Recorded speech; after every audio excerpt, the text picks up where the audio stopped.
And we are recording. Okay, so the next agenda item in closed session to discuss is the follow-up from the Willow Springs property from last month. So we've completed a few of the steps that we talked about on April, I think it was April 19th was that meeting. The first step we completed is Eris arranged with Bill and Wright Associates to complete an appraisal of the property. You have a hard copy of that appraisal in front of you. It's not the entire appraisal. The entire appraisal is 55 pages. So I just printed off I think the first 3 pages, which shares the summary. Yes, I do. There you go. There's another copy. The appraisal came in at $68 million. The cost of the appraisal was $3,500. Eris, do you want to cover any of the important components of the appraisal? Or anything else? Yeah, real quickly. I mean, Bill Enright, who's an MAI, has the highest designation. I've worked with him quite a bit over a long period of time. He does a lot of industrial appraisal work, on all sides of it for brokers, buyers, sellers, you name it. This is vacant land, so there's really only one approach to value, sales comparison approach. He found 5 very recent sales of similar property, either vacant land or redevelopment sites. 2 of his 5 sales were with Bridge Development as the buyer. His range was like $9 and change up to $26 a square foot. He narrowed it down to about $20 to $21.50. He valued the entire parcel, so including the 2 parcels owned by the Park District, but just so we could do apples to apples with what Bridge provided, that's what Bill valued. I did ask him to, within his highest and best use analysis, take a look at the possibility of residential development for the property. So he included 14 sales of land that was developed for residential, and those unit prices are significantly below where the industrial land is selling, somewhere from like $1.60 a square foot. The extreme outlier high end was around $12 or $13 a square foot, but overall, residential land would be selling for 2 to 3 times less than what an industrial development would be. And obviously, a big hypothetical assumption in his report is that they would get the rezoning they need and any special uses, et cetera, through the village of Willow Springs. But ultimately, he landed at $68 million. Bridge has offered $65 million, and Bill's between $20 and $21.50 a square foot. That the other Bridge property that they bought in McCook was closer to like $24 a square foot. So, these are all, the range seems to be in that area.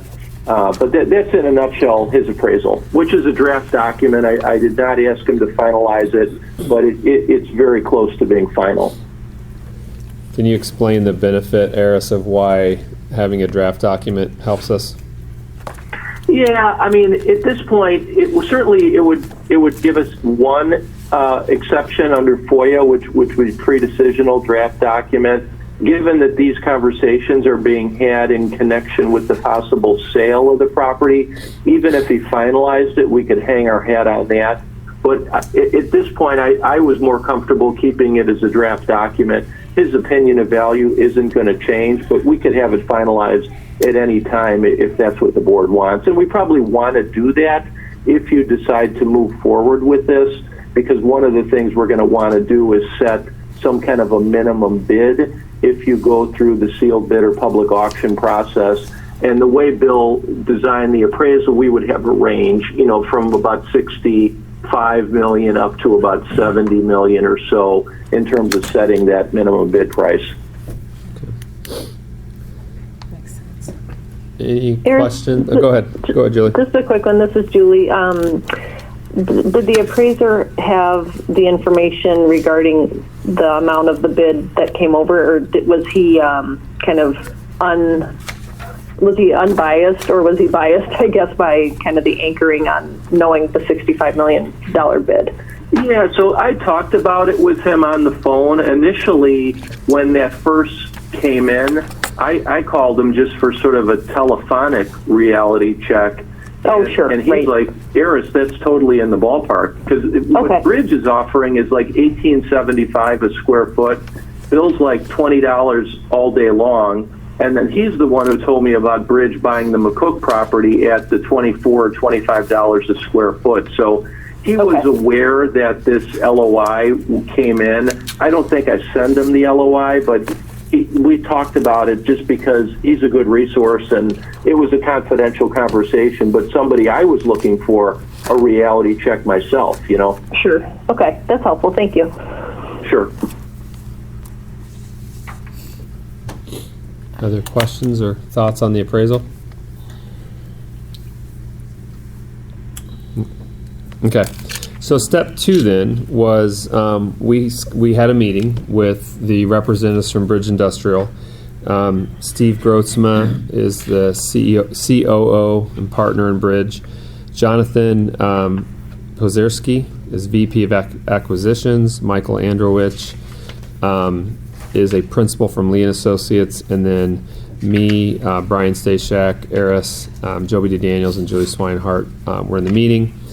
I would say it was an initial productive discussion. We acknowledged receipt of the letter of intent. We explained to them that our board had an initial positive discussion. We started the meeting with asking them what homework that they had completed on the property. They had, they just made the statement that some initial research provided some insights to them into the value of the land. We asked them what communications that they have had with any additional parties. They had none. Eris took some time to explain the process that school districts go through regarding real estate deals, and that typically that results in either a public auction or a sealed bid. So we explained that whole piece. Their intended use of it is an industrial use. They also indicated they would not initiate a TIF, but they did say that they were going to initiate a Class 6B. A Class 6B. So explain that.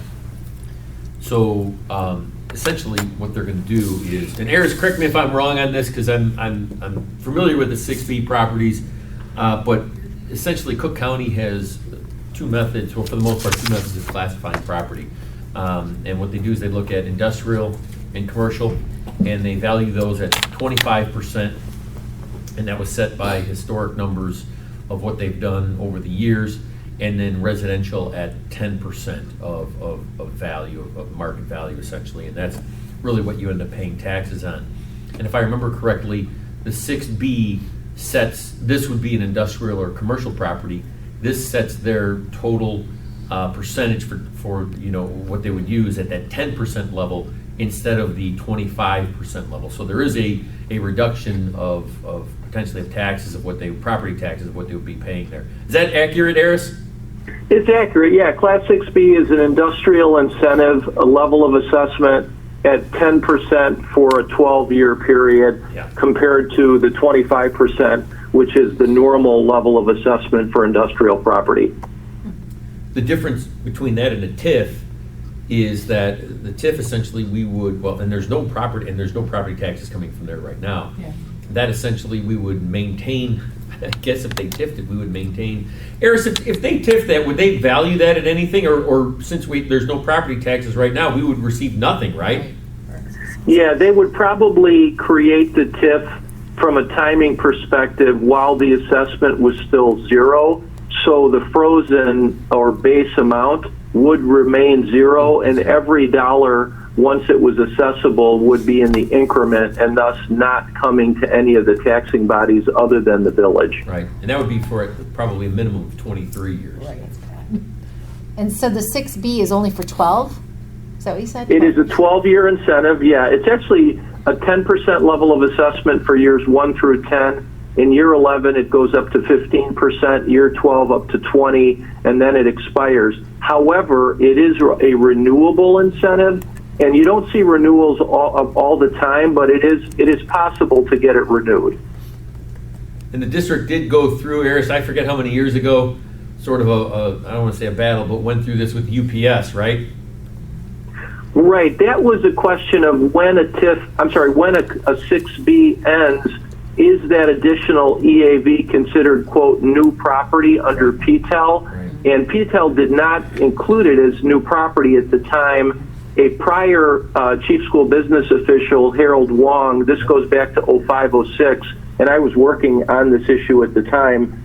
We drafted up some legislation. Harold was a bulldog and really pushed it, got PTEL amended, and now when a 6B ends, that additional EAV is treated as new property under PTEL, meaning it's outside the tax cap, not subject to the limiting rate, and a benefit to all other taxing bodies. Yep. So, I'm sorry, I might be keeping up slow. So for those 12 years, 6B, the tax dollars that come in won't come to the district. They'll go. No, they would. Yeah, Okay. under I the just wanna make 6B, sure. we Okay. would receive the Yes. property tax dollars, but the assessment of that property would only be at 10% Okay. versus Yes. 25%. Yes, that makes sense. So they would have a reduced, Sure. property tax bill Sure. because of that. Okay. That would be a whole lot better than TIF. Well, and Yes. how exactly, who decides on the TIF? I mean, is that something that they apply for? That would be Okay. through the They would have municipality. to apply. Right, that would go through the village of Willow Springs.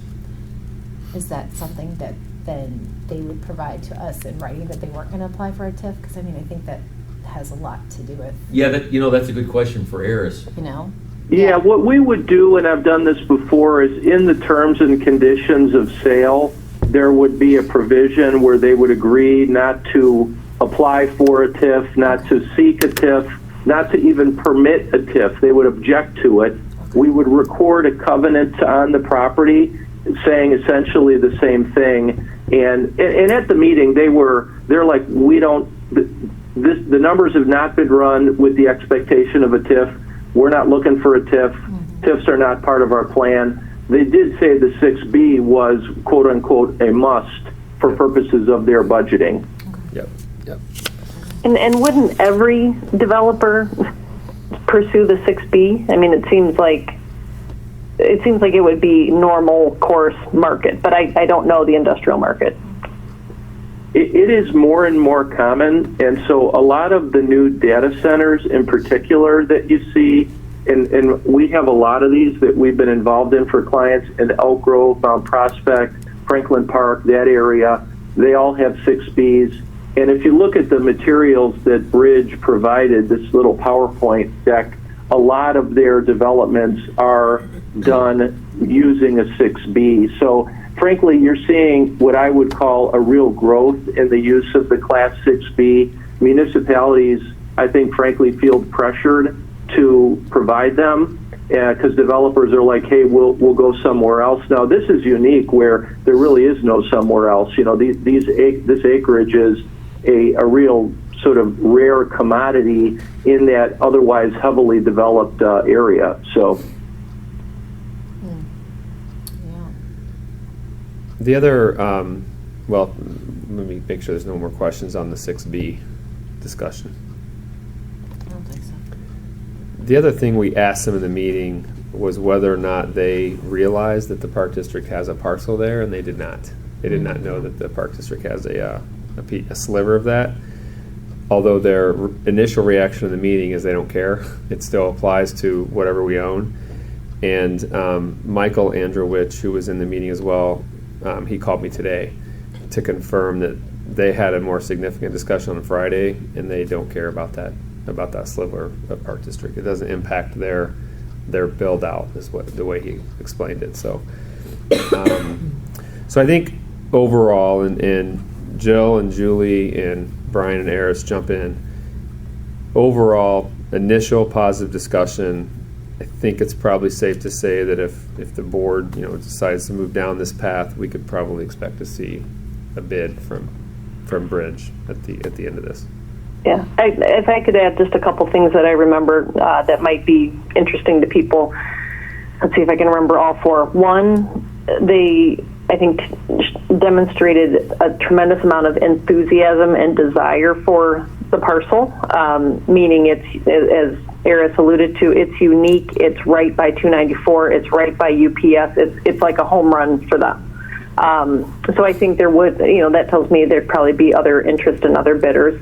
They did say they have experience with school districts, two in Fort Lauderdale, if I recall. Yep.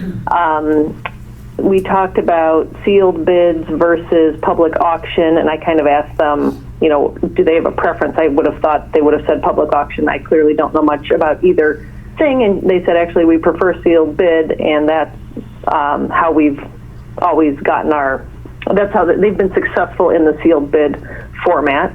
They talked also about the geography, and that they would, I thought they had a lot of thoughtfulness and consideration for the community. They talked a lot about we would become part of the, you know, these are words they're saying. I'm not saying I believe them or don't.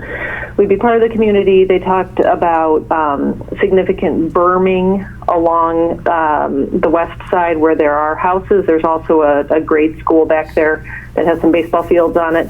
So they talked a lot about also the truck, you know, sensitivity about noise at night, lights at night for the surrounding areas, and that they would plan the layout. They're not pre-leased. They don't have a tenant or tenants in mind for the space, but they think it'll be, I think, a hot commodity, so to speak, and that they would focus truck in and out activity on the northeast corner, which is along, if I remember right, Willow Springs Road and 79th, which is the part closest to where you get on 294, closest to UPS. So they did have, I thought, a lot of thoughtfulness around kind of how they would deal with, and they told us to, you know, you might expect, probably should, some negative community reaction. You're not going to have people raising their hands to say how great it is that something like this would be built in their neighborhood. So just wanted to add those things because I thought those resonated with me pretty well.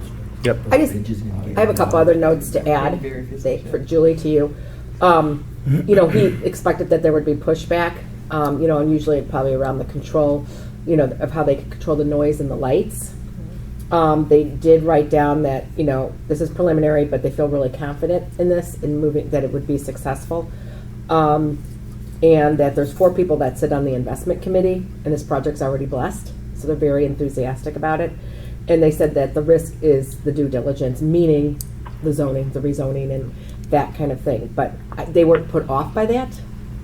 And, you know, my takeaway was that there's going to be a lot of, like we've talked about, a lot of, not maybe a lot, but there will be some kickback on it, if you will. You know what I mean? Like some pushback.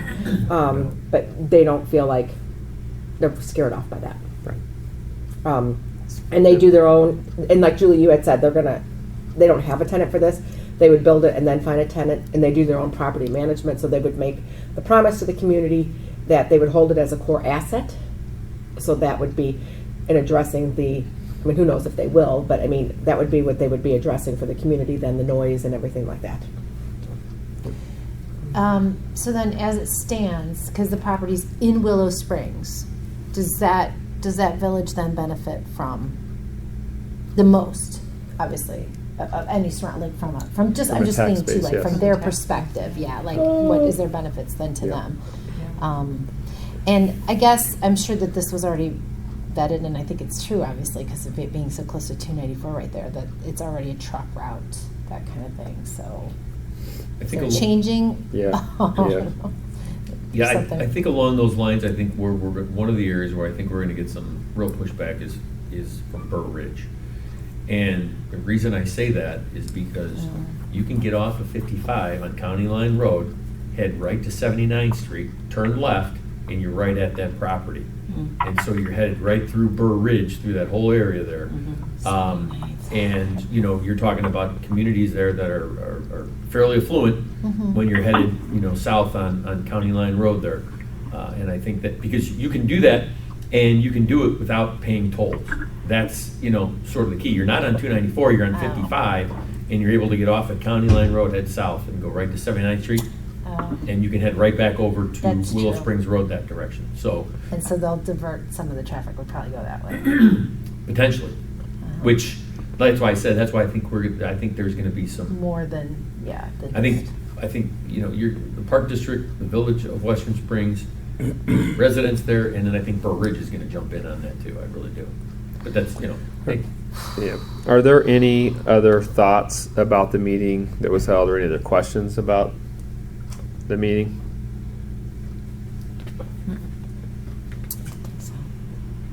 Okay. So then the next, the other thing that's happened since then is I had a conversation with John Casarda, who does the Casarda enrollment projections, just to honestly get on his radar. There's really three potential paths. There's the simple, the involved, and then the more involved, right? The simple one is just use of existing data, demographic data in our area to put together, 10 and 15-year enrollment projections. That's about a 60 to 90-day process. So that's the simple way to go.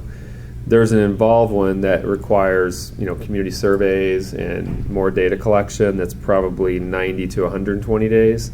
And then there's the really involved one where we would get all of our feeder schools involved in this project to do surveys and use of existing data. And now we're talking 120 to 180 days. My initial recommendation would be to do the simple one, the 60 to 90 day one. It's $8,800 to complete that. So if we forecast that out, we're talking August, early September when he would be done with it. I also recommend, this is under the bidding threshold, I would recommend that we simply, if the board can give me verbal authorization tonight to get started on that, rather than take this through a public consent agenda or anything. My concern is doing that might draw some attention to it. And why are we doing enrollment projections? Are we talking about the property? Things like that. So your thing is we would just do the study in general purposes, Yep. not related to this. I would just, And because it's appropriate then yes. for us to do that. Yep. And I would just authorize him to start with it. And again, we probably have the initial stuff back by August, early September. What's the bidding threshold, 16,000? 25,000. 25. 25,000. Yep. 25. Do we know if any of our feeder districts have done any Casarda projections recently? I don't. Yeah. I don't. I'll ask that though. I think that's a good thing to move forward. I mean, I think Yeah. time is of the essence, especially Me too. given like what we talked about with all the projects and Yeah. if that's what we were going to do. I think that's the other thing we didn't talk about, right? Did we, You and Julie? about like, Julie did like, or that was an Sorry. old session here, never mind, it's very late. Forget I said anything. Do you, They did. I mean, does it, and I don't mean to be presumptuous, but I can't imagine the results of any work that he provides will be very different from the trends that we've seen for the last, 10, 20 years that have been, I'd say, largely static. I agree, Julie. I don't believe it would be groundbreaking at all. Yeah, so, and I don't want to, box us into a corner, but it's almost, I almost feel like, well, as long as his initial, I think we should be able to look at his initial, well, we will, that's what you're saying, look at whatever study he does and have a brief discussion on it. And I guess if his initial, I don't know, I just feel like there's not much risk in going with the shorter one. I don't think there would be a reason to stop the process or to reconsider starting the process if we went with the full one or the medium one. But that's just sort of my observations anecdotally and not data driven.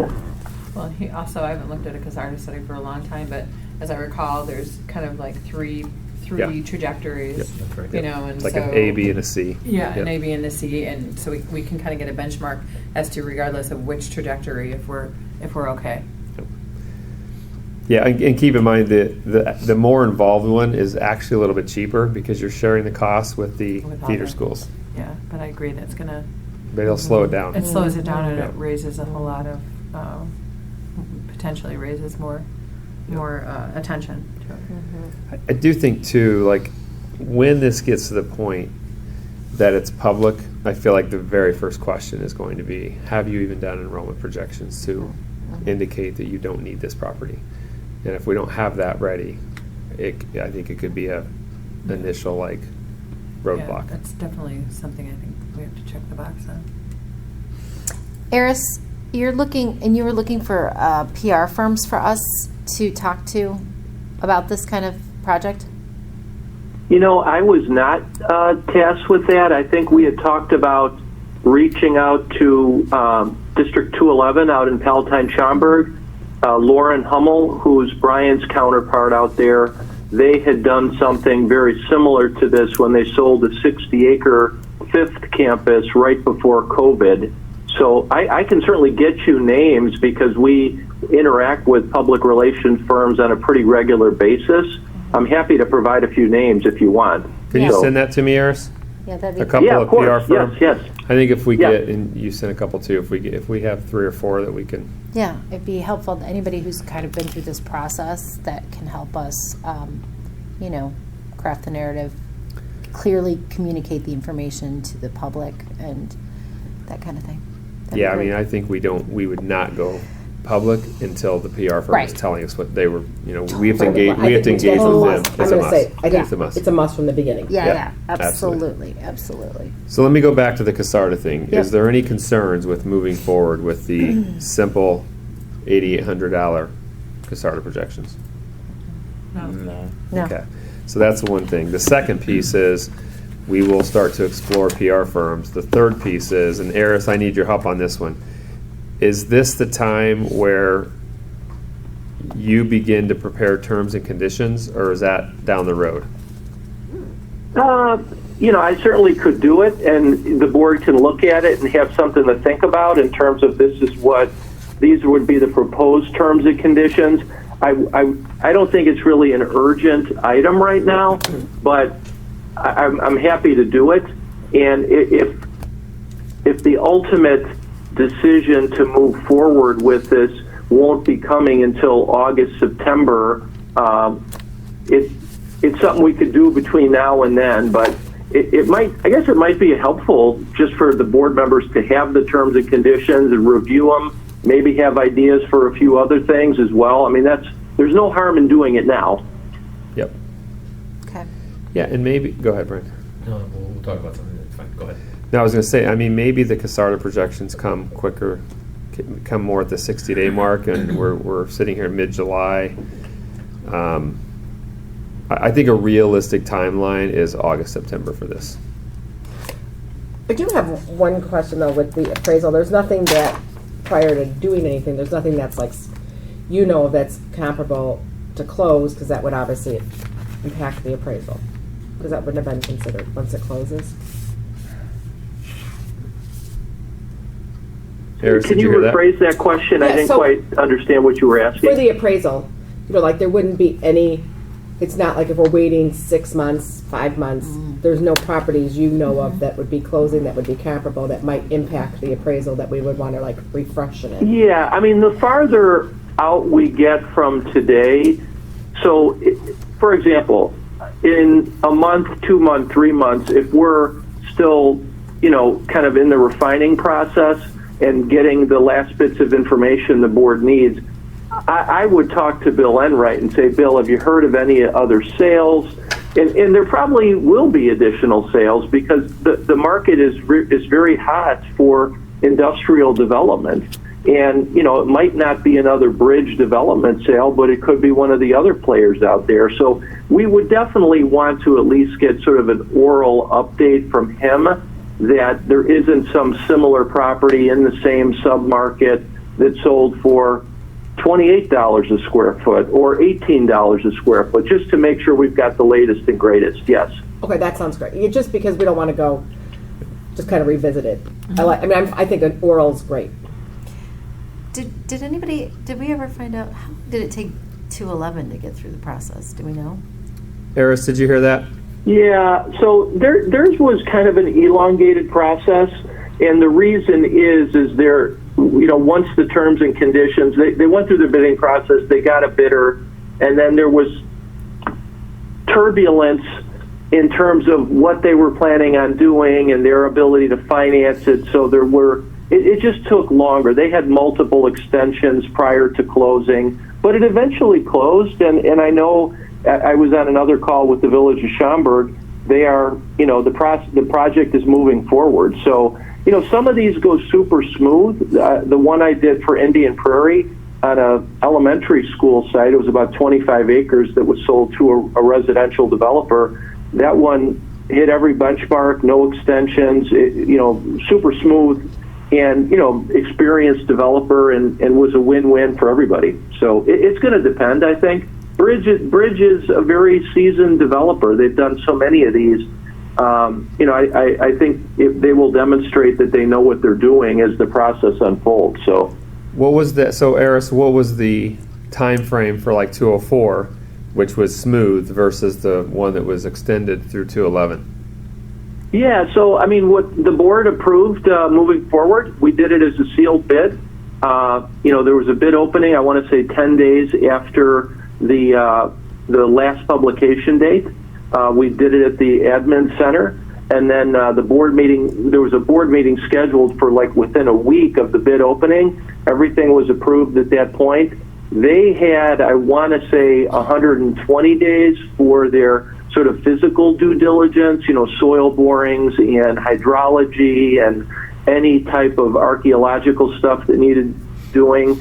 And then they had, I think, another 120 or maybe 160 days for all the municipal improvements, because the property was actually in an unincorporated area, needed to be annexed into, I think, the city of Aurora, and whatever density they needed and the phases they wanted. But so what is that? That was That's under 120 7 and months. 160. It was like 280. So that's 7 months. So from start Basically, to start 9 to months, finish, it was roughly. about 9 months. yeah, I would say that's about right. Yeah. And then on the flip side, what was 211 from start to finish? Than that, but I cannot tell you exactly what the time frame was. Okay. This one, honestly, it's an undeveloped vacant land parcel. The big challenge, I think, for Bridge or any other developer who is the high bidder is going to be getting all the municipal improvements and entitlements, and what sort of pushback are they going to get from an adjoining municipality, maybe the neighbors to the west and south where you actually have single-family homes. That's going to be the big challenge, because in terms of the physical ability of the property to accommodate the type of development, I'd be surprised if that was an issue. But some of the legal entitlements might be tougher for them to get. But, my recollection is on the LOI, they're looking for 120 days and the ability to extend 3 times for an extra 30 days each. So that's 210 right there. So I think it would be interesting to find out the percentage, like what percentage of our students live in that area. I said this before, but I just feel like that as part of why we would be doing this, the benefits and that it would present to those students would be really helpful.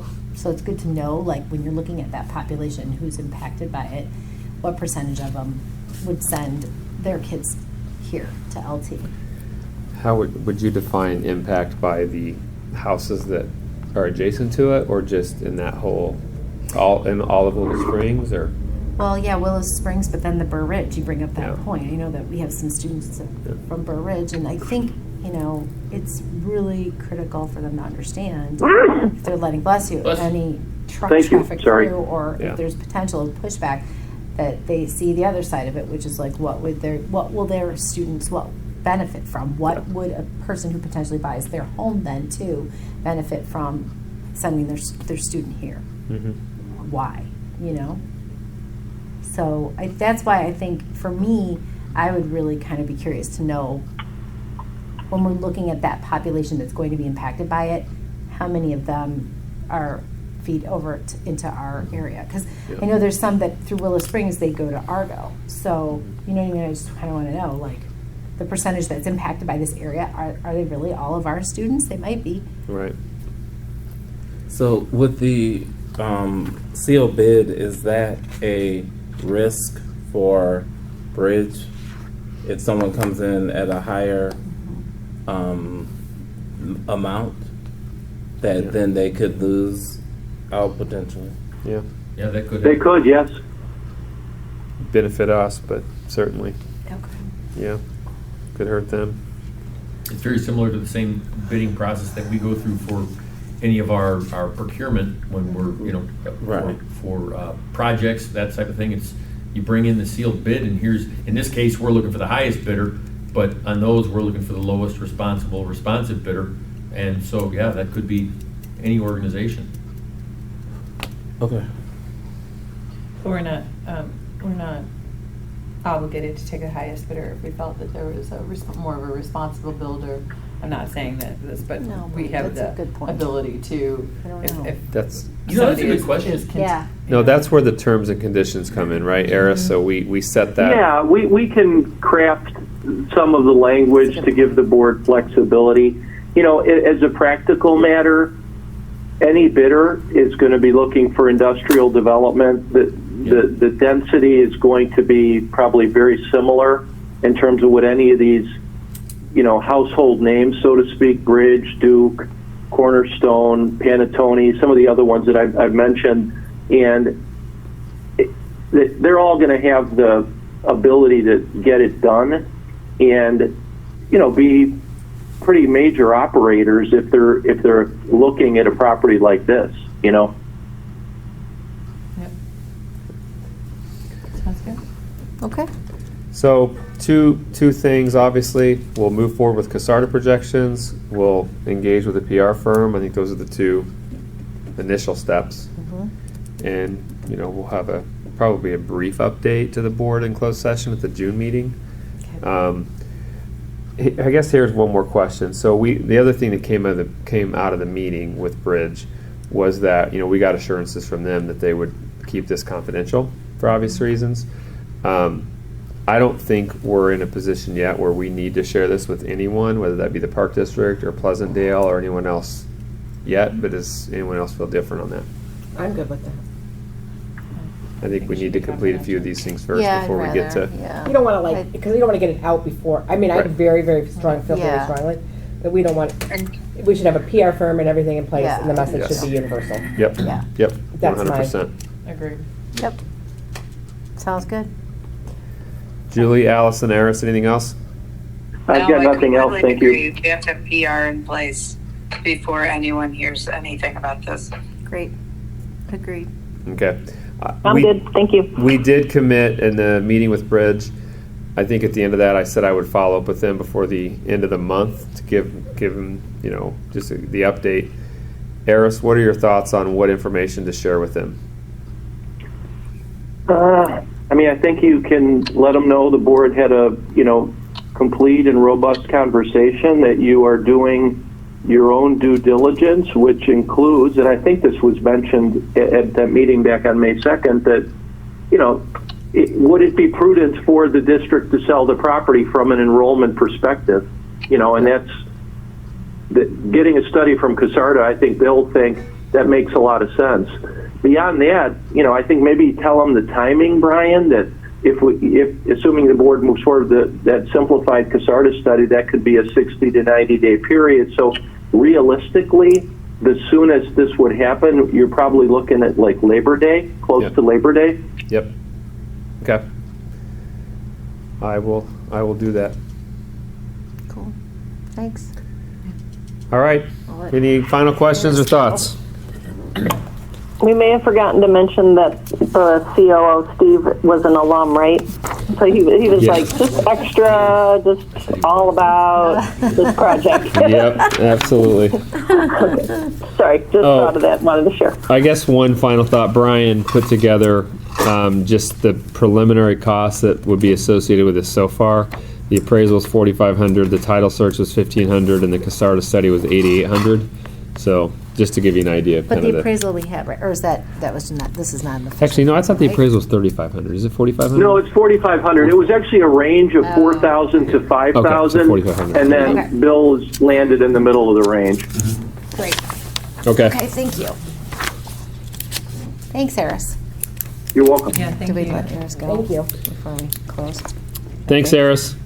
Maybe- Okay, good evening, everybody. Nice talking with you. We'll talk soon. Bye. All right, bye-bye. Good night, Eris. Have a good one. Your motion We to haven't recommend. broken a record. It's only 10:49. I We have know. not broken the record yet. Okay, but I know, we'll move forward. So motion to go. 11:30. Is there, Sorry. Ryan's like, let's get out of I here. don't wanna go to It's 10:49. Is there a You wanna motion to move back you into wanna open break it, session? So moved. I need a second. Second. Thank you. We gotta technically open the door.